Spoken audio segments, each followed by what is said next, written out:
second public meeting of the day.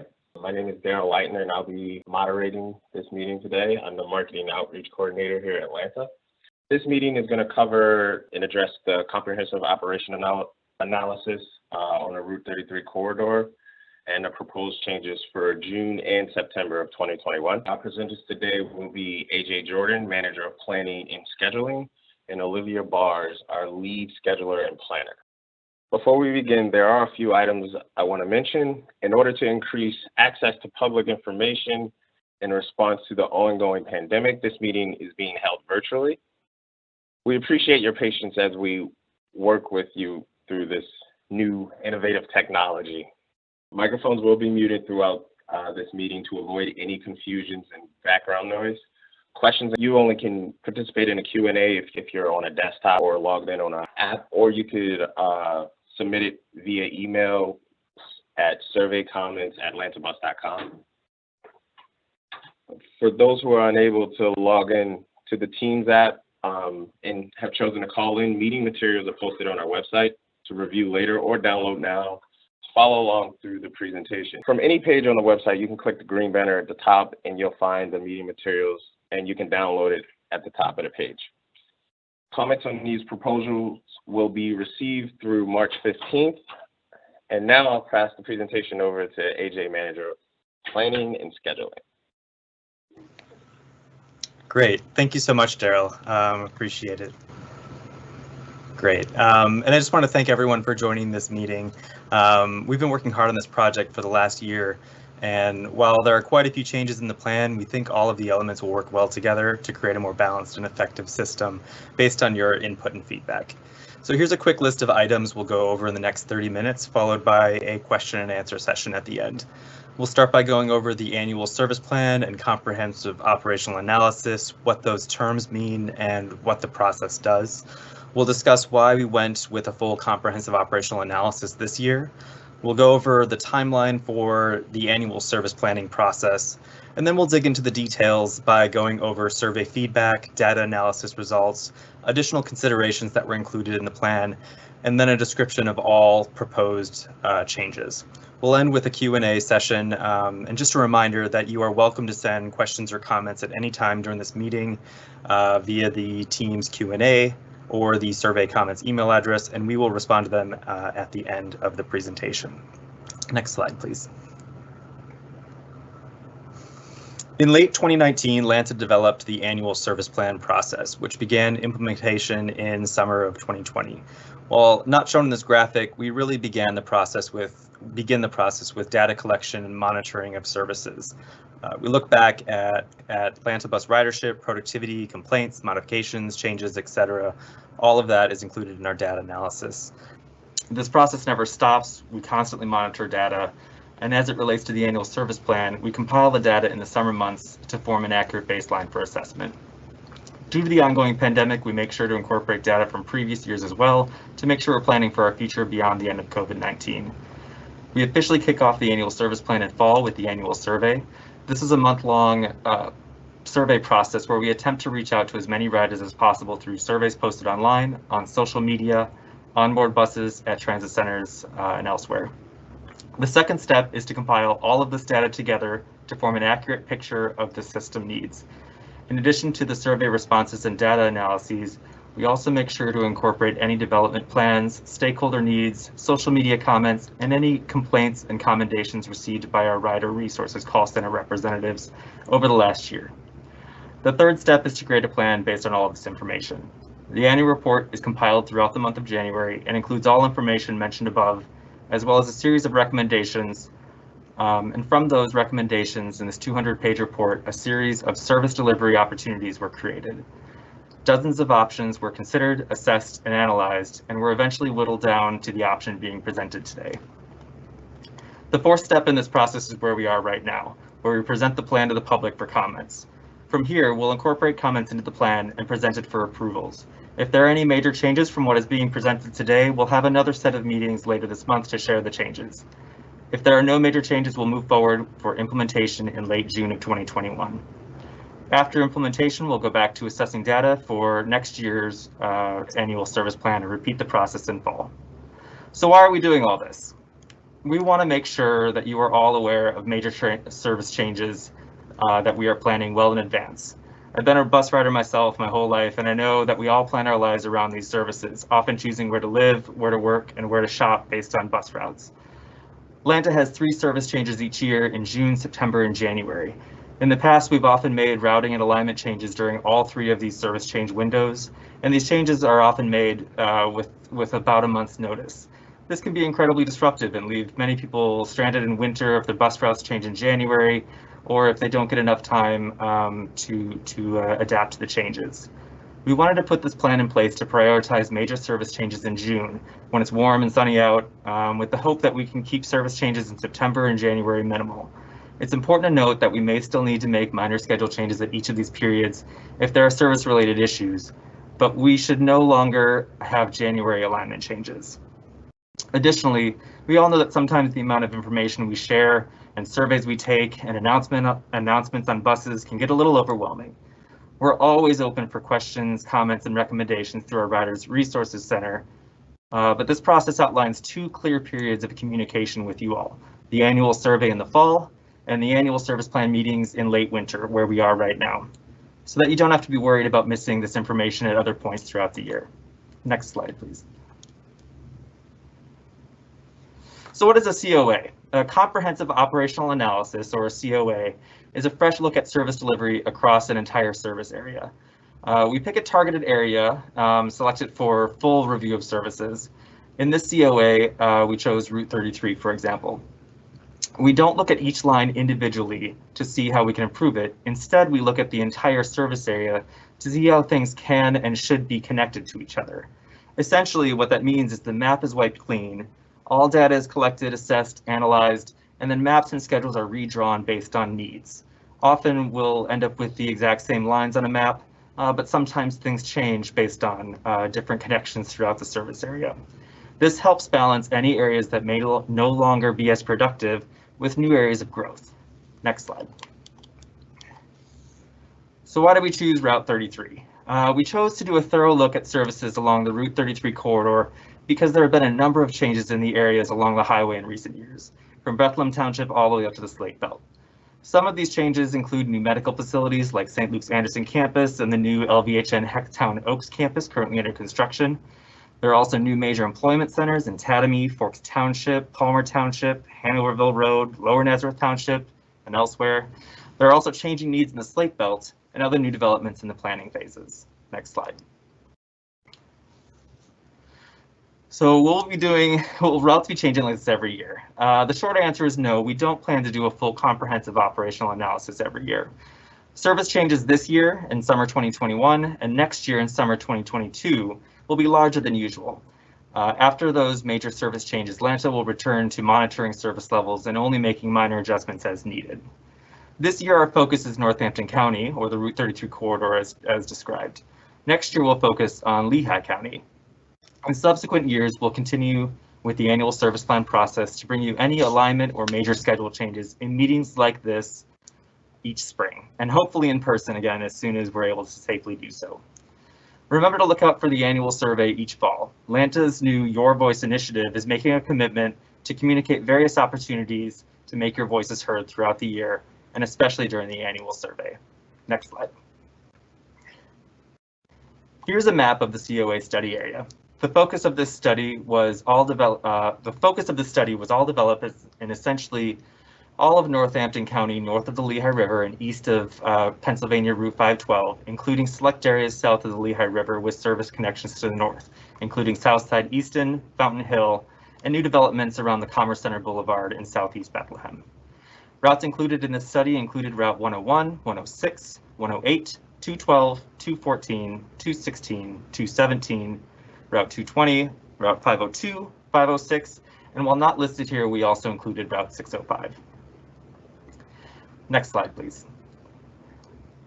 Here's a quick look again at the annual service plan timeline in a visual format. You can see here that we're more than halfway through the process, but there's still time to provide feedback on the service proposal we're sharing today.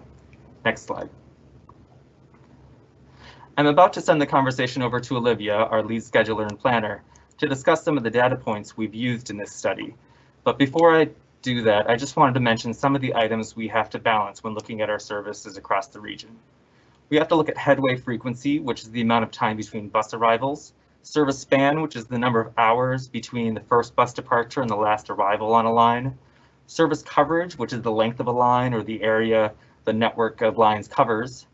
And if you improve any of these, it comes at the expense of another. So if we want to make more frequent buses, we either need to shorten the span of service by removing early morning or late night service, or we need to shorten the length of a line. It's a difficult balance that requires careful assessment of all of the data inputs. Some of the data points we use are population density, or the number of people living in an area, job density, or the number of jobs concentrated in an area, boardings and alightings at stops, which is the counts of people getting on and off buses, and potential ridership calculations. These calculations are based on dozens of inputs, including US Census captured travel patterns, employment statistics, demographics, and densities. It's important to note that there are hundreds of reasons people choose to take the bus, and we work to understand and balance all of those reasons. But study after study finds that simple population and job densities, as well as the availability of sidewalks and walkability at both ends of the trips, are primary sources of transit ridership. People need to feel comfortable on board our buses, but also on their journeys to and from buses. That's why we also look at external factors in making these decisions. Things like bus stops with amenities, with shelters and benches in good condition, intersections with comfortable waiting environments for transfers, lighting, sidewalks, roadway conditions, all of that stuff. Now I'm going to pass it off to Olivia for a visual look at some of the data points we've looked at so far. Next slide. Thanks, AJ, and hi, everybody. For the next few slides, I'm going to be showing some maps of some of this data that we analyzed to plan these routes for the COA. This first map that you're looking at is of the COA service area that shows all of the activity at the stops in the study area from 2019. We chose to use 2019 data to get a more accurate representation of ridership, since the data from 2020 is a little bit skewed from the COVID-19 pandemic. The blue lines on this map are showing all the route paths that were active in 2019, and the purple circles on them represent the stops along those COA routes. The size of each of the purple circles actually corresponds to how many people boarded or exited the bus at that stop throughout the year of 2019. The data for the transit centers, which includes the Allentown Transportation Center, the Bethlehem Transportation Center, and the Easton Transportation Center, aren't shown because they would skew the size of the rest of the stop markers, since they have significantly higher activity than those other stops. Ridership data like this is extremely helpful in seeing where people are riding and where they're going, so that we can enhance service in the popular ridership areas and adjust service in lower ridership areas to meet that demand. Next slide.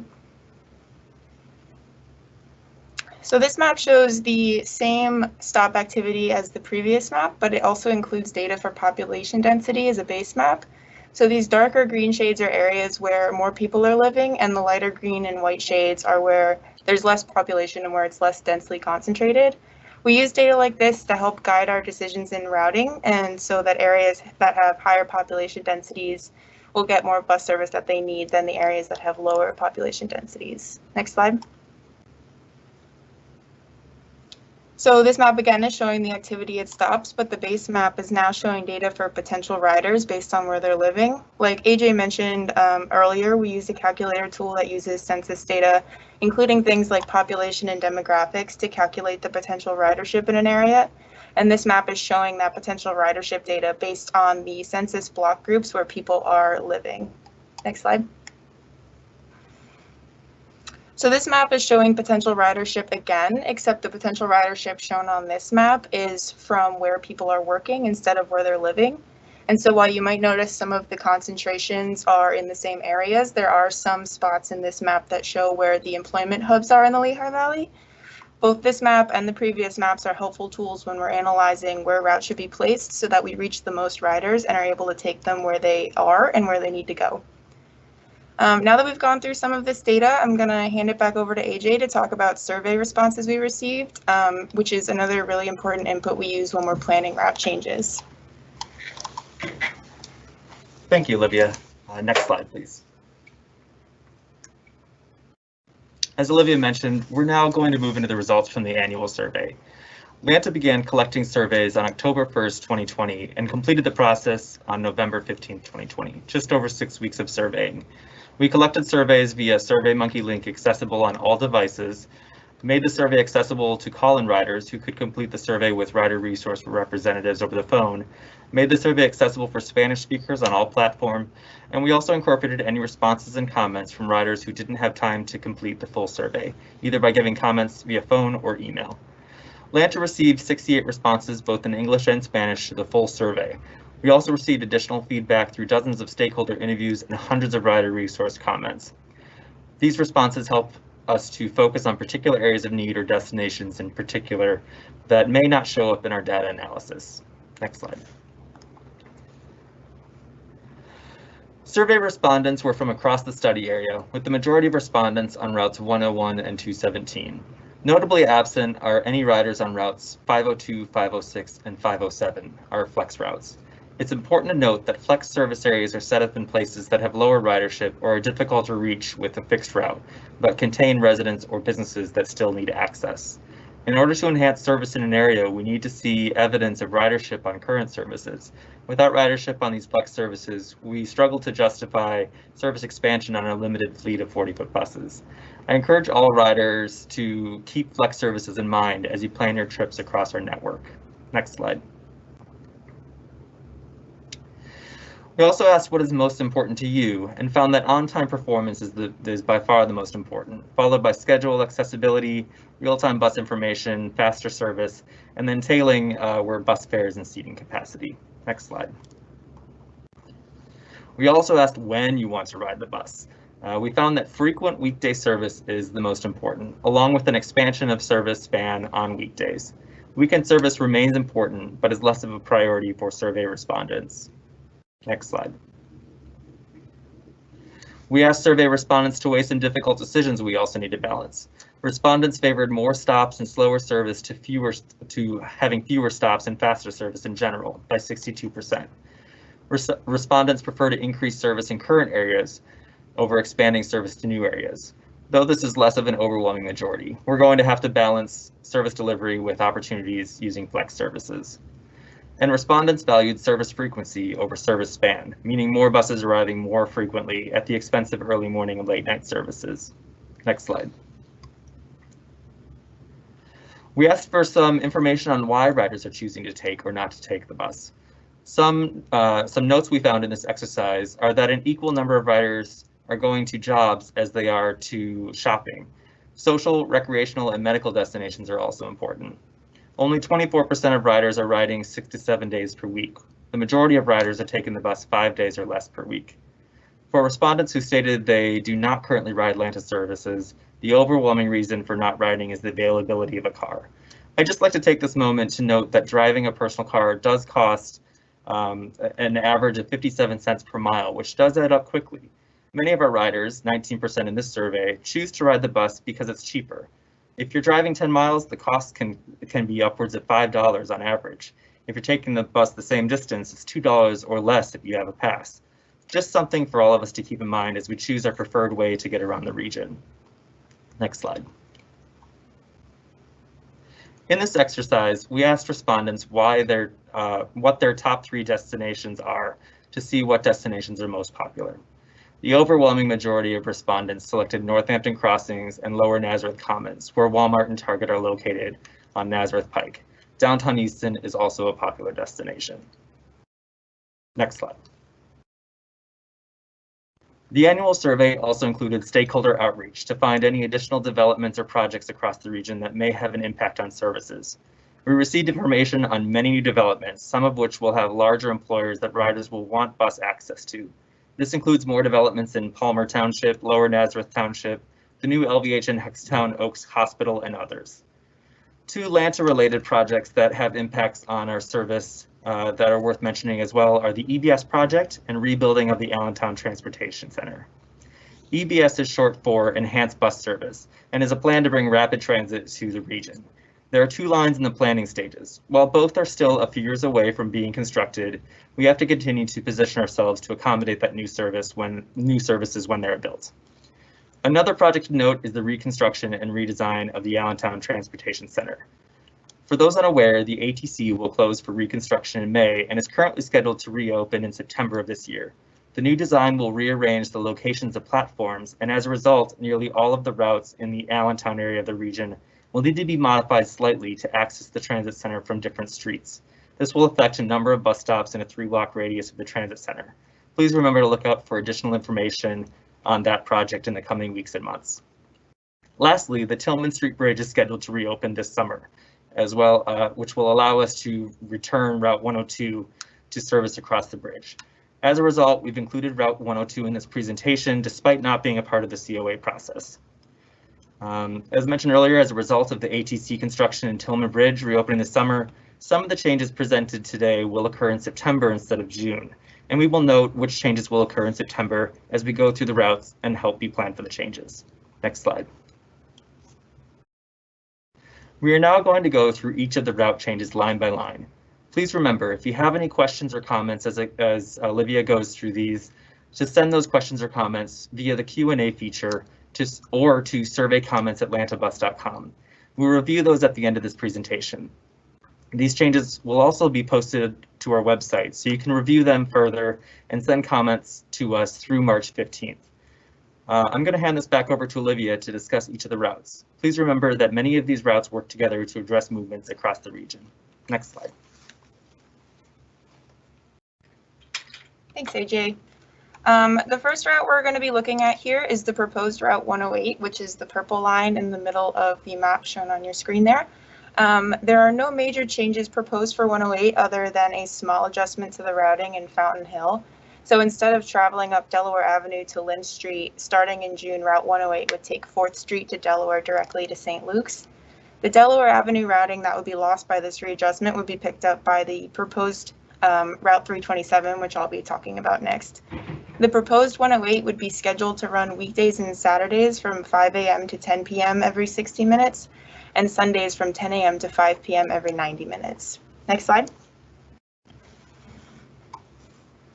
So the next route we're going to be talking about is the proposed 327 that is shown in red here. 327 is being potentially reintroduced with some minor changes.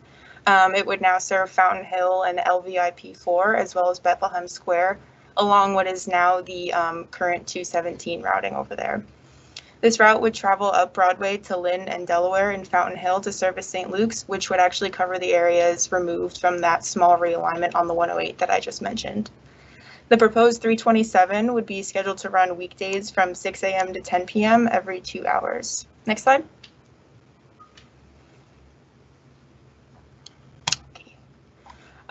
So the next route we're going to be talking about is the 605, which is the brown map here. The proposed Route 605 would create a new loop alignment traveling from Majestic Bethlehem Center to Freemansburg via Shimersville, and then run down Pembroke to Bethlehem Transportation Center and back to Majestic along the current 605 routing. It would still serve Linfield, but would no longer enter LVIP 7 via Spillman. This routing option actually increases the frequency of service to 60-minute headways on the 605 and would provide daily service to Pembroke, as well as introducing new service to Freemansburg. There wouldn't be any layovers at Bethlehem Transportation Center on the proposed 605 loop. They would be at Majestic, but it would still stop through the BTC. The proposed loop would be scheduled to run weekdays and Saturdays from 6 a.m. to 10 p.m. every hour and Sundays from 9 a.m. to 5 p.m. every hour. Next slide. So the next route we're going to talk about is the 312, which is the orange line here. Route 212 would potentially be converted to a 300 level service, making it the 312 we're talking about, which would remove service on Saturdays and Sundays and would make it weekday only. 312 would follow the same alignment of the current 212 between Bethlehem Transportation Center and Emmerich Boulevard, but it would end in Bethlehem, removing service from Fountain Hill, which would be covered by that 327 route I mentioned earlier. Saturday service to Pembroke would be replaced by the new routing on the 605 I just mentioned. This proposed 312 would extend into Nazareth, which would serve Northampton Community College via Green Pond Road, which would provide evening service to Nazareth and Northampton Community College on weekdays. 312 would also serve some new development on Hecktown and Buttstown and would run weekdays from 7 a.m. to 10 p.m. every 90 minutes. Next slide. So now we're going to move over to the eastern portion of our service area, looking at 216, which is the yellow line on this map. The new alignment proposed for 216 extends service to Nazareth every 2 hours and adds a loop along Greenwood, which would add a stop at 25th Street and consolidate the stop at Weiss. 216 would work with Route 106 to provide all-day frequent connections between Easton, Wilson, and Northampton Crossing, which was the top desired location from our COA surveys, like AJ mentioned. Route 216 would serve Northampton Street, which will be complemented by other new routing that I'm going to talk about in a little bit here. Southside Easton would be removed from the 216. It would be scheduled to run weekdays from 7 a.m. to 5 p.m. every 60 minutes, and then 5 p.m. to 9 p.m. every 2 hours. Saturdays, it would run 7 a.m. to 9 p.m. every 2 hours, and the less frequent service extended to Nazareth would run weekdays and Saturdays, 9 a.m. to 3 p.m. every 2 hours on top of that. Next slide. So now we're going to move on to the 106, which is the green line here. The downtown Easton portion of the proposed 106 routing would be readjusted to follow Walnut Street through Wilson, as opposed to traveling down Northampton Street. 106 would continue to serve Palmer Park Mall and Northampton Crossing, but it would be realigned to also serve the new LVHN Hecktown Oaks Hospital. There would also be a less frequent pattern every 3 hours that travels to Amazon ABE4 as well as Schring Commerce Center, doing a loop via Hollow Drive and a counterclockwise loop along Newlands Mill Road, McFadden, Trolley Line, Main Street, Van Buren, Courier, and then back to Northampton Crossing. That's that loop at the top there. Southside Easton would also be removed from the 106, and it would be scheduled to run weekdays and Saturdays from 7 a.m. to 9 p.m. every 60 minutes, and Sundays from 9 a.m. to 8 p.m. every 60 minutes, with the less frequent Amazon Schrin service running weekdays and Saturdays 7 a.m. to 7 p.m. every 3 hours, and Sundays 7 a.m. to 7 p.m. every 3 hours. I also just want to mention really quickly, this stuff will be is posted on the website, so if I'm moving a little too quickly, you could look at it on there. Next slide. So the next route we're going to talk about is the 214, which is the red line here. The proposed routing for 214 offers an all-day connection between Southside Easton, downtown Easton, College Hill, and Forks, and it also provides a connection to the new expanded 502 flex area, which I'm going to be talking about in a little bit here. There would also be regular service between Southside Easton and Forks Plaza, with a less frequent service extending up to Forks Industrial Park on Braden Boulevard. Amazon ABE4 would be served by Route 106, which I just mentioned. This proposed 214 would be scheduled to run weekdays and Saturdays from 6 a.m. to 10 p.m. every 60 minutes, with less frequent service to Braden Boulevard weekdays 6 a.m. to 6 p.m. every 3 hours. Next slide. So now we're moving on to the 217. The current 217 would potentially be split up into smaller portions with this proposed routing, with the western portion into Bethlehem being removed and replaced by the 327 routing I mentioned earlier, which would allow for increased frequency of service in the Slate Belt with hourly service between Wind Gap and Bangor and Rosetto. Next slide. There would be less frequent connections down to Northampton Crossing and Schring Commerce Center with this proposed change to 217, but the extended flex connection, which will be discussed next, can make that connection as well. 217 would be scheduled to run weekdays 6 a.m. to 8 p.m. every 60 minutes and Saturdays 8 a.m. to 6 p.m. every 60 minutes, with 2 trips each day connecting down to Northampton Crossing on the fixed route. Next slide. So here's that flex zone I was talking about, that big purple area up there. This zone would expand to cover the loss frequency between the Slate Belt and Northampton Crossing, like I mentioned, and would serve Sullivan Trail, Stockerton, Tatamy, and Forks Industrial Park. There would also be a new connection to Route 214 via Forks Plaza. The Flex Zone 502 would operate weekdays and Saturdays, 6 a.m. to 9 p.m. by reservation. And just as a reminder, to ride the Flex, you just have to call the phone number there on the map. It's also on the website, at least 2 hours before your trip to book it, and then you're reserved. Next slide.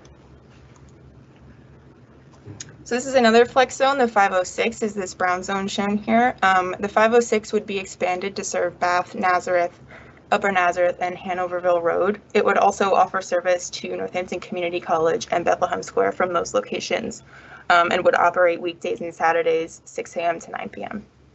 Next slide. So the last flex zone here is the 507, which is shown in pink here. The only change to the 507 flex zone is that it would be extended to serve Sundays as well. So service would operate weekdays, Saturdays, and Sundays, 5:30 a.m. to 6:30 p.m. Next slide. So now we're going to move on to the 101, which is going to become the Central Cross Valley Connection Route, which would connect Easton to Trexlertown with 60-minute headways. The changes to 101 will occur in two parts, with changes occurring between Bethlehem and Easton in June, and then the extension through Allentown to Trexlertown in September. Next slide.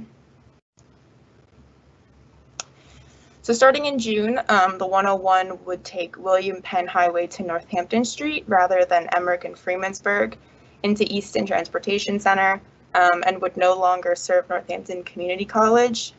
This alignment along Northampton Street would complement the 216 service that I mentioned earlier. Next slide. And then starting in September, the 101 will extend through Allentown to Trexlertown along what is now the 322 routing, stopping at Hamilton Crossing and Trexler Mall. There would also be a realignment in Allentown City in response to the reconstruction of the Allentown Transportation Center that AJ mentioned. Next slide.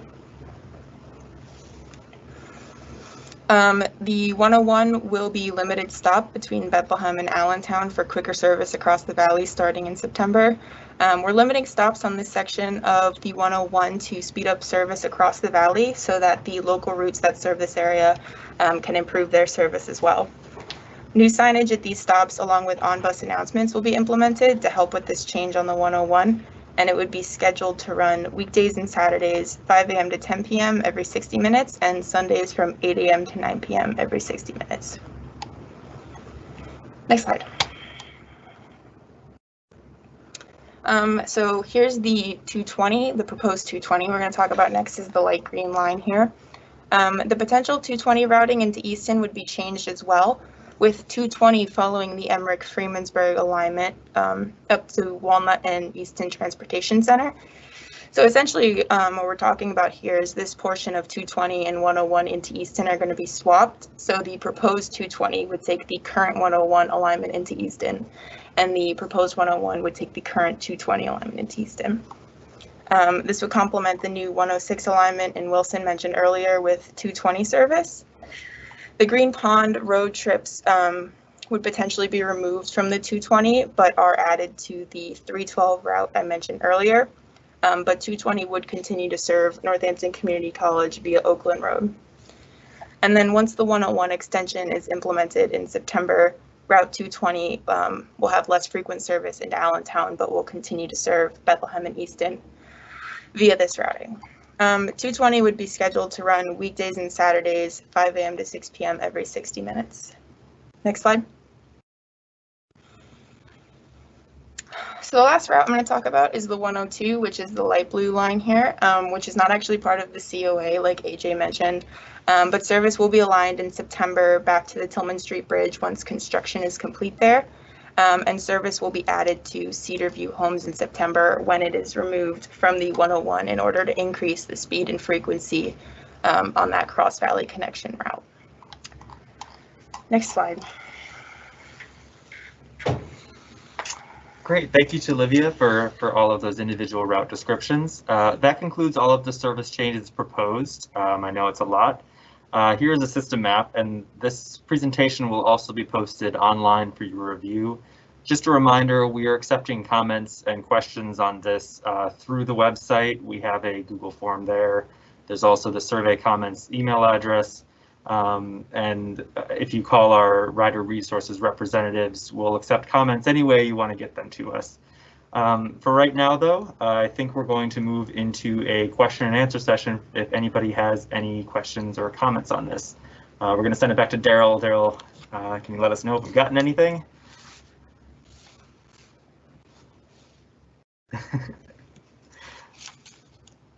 Now, we haven't received any Q&A questions via the Q&A at all.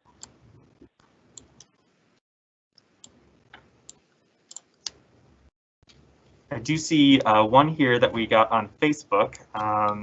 It says it should have also been the Route 319, had the original stop by Walnut and 14th Street in front of the apartments. This comment is asking for service at 14th and Walnut. I'm going to assume this commenter meant 15th and Walnut, where the Presbyterian apartments are in Allentown. While the current study area is focused on Northampton County, as mentioned earlier, we will be looking at Lehigh County routes next year for an in-depth assessment. And of course, that assessment will include connections all throughout the county, including the Union Terrace area, Southside, Allentown to the mall area, and everywhere along the 319 corridor. So we will also incorporate this comment into our annual service plan for next year. Thank you for that. We do have one question. They want to know about the 102, if it's possible to get a half-hour service. Oh yeah, and I see here 102 service between Allentown and Bethlehem. The current 102 schedule is not, because it's not part of the COA assessment, we aren't looking at changing the number of trips.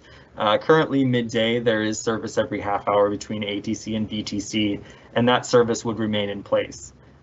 In addition, as Olivia mentioned, the 101 extension also serves this connection between ATC and BTC along the Union Boulevard corridor. The only difference is it is limited stop service and it serves West Broad Street instead of Union in the city of Bethlehem. But that will be placed on top of current 102 services, so there will be increased frequencies between the two cities. Okay, we have another question. What will replace the eliminated service to Northampton Community College on the 101?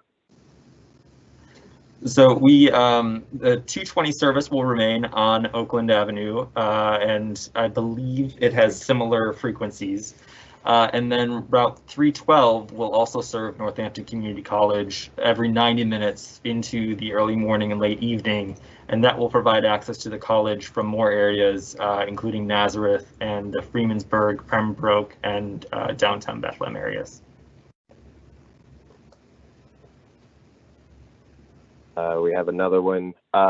What is happening with the service from BTC to Northampton Crossings? BTC to Northampton Crossing. There is not a direct connection between BTC and Northampton Crossing, but part of the project is the proposal includes the extended 101 service, which will provide a faster connection between BTC and all other routes connecting to it, and then increase connections to Northampton Crossing from Easton. So you'll be able to get to Easton faster and then connect to multiple routes, including the 216, 106, and new flex service to get there.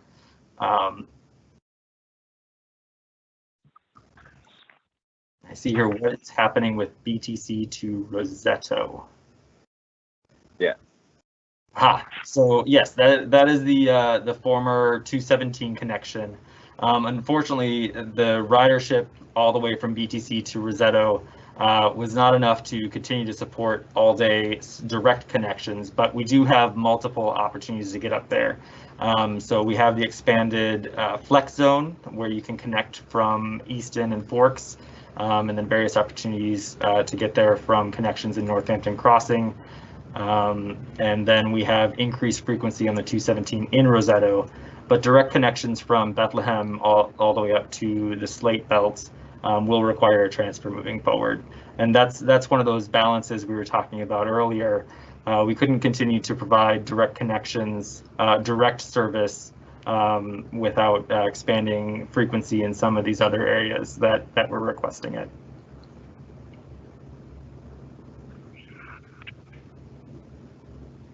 Does anyone else have any questions for AJ to answer? Great, we'll stay on here for a couple more minutes, but I also want to mention we have comments open through March 15th. And if anybody submitting a question or comment would like a response in that time, I'm happy to reach back out to answer any questions. Not really a question, it's more of a comment. The breakup of routes is going to confuse people.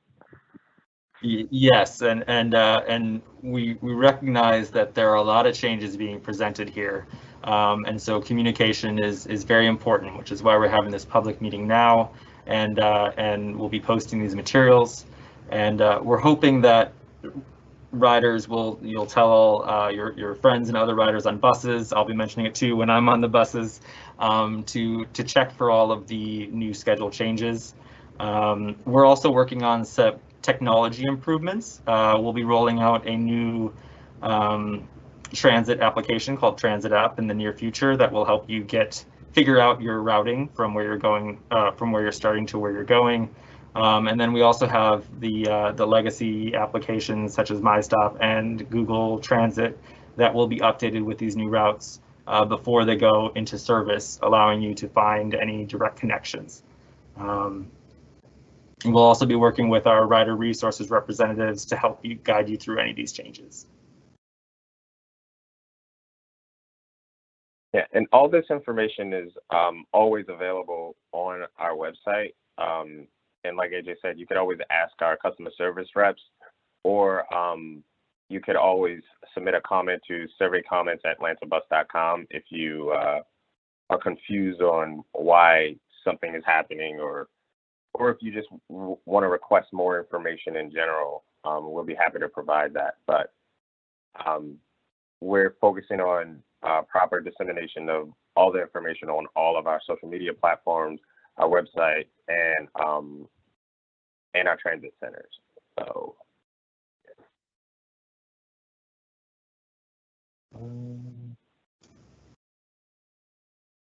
I don't see any more questions coming in on either from the website or the Q&A.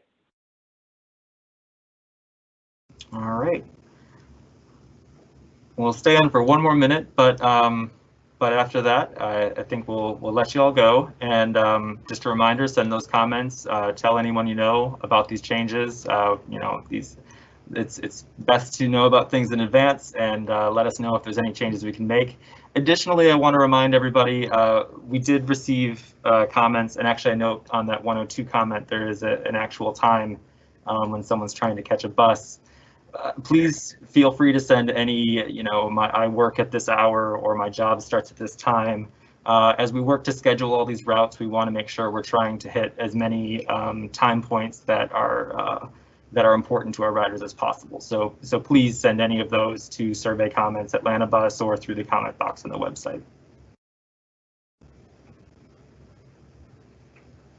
All right.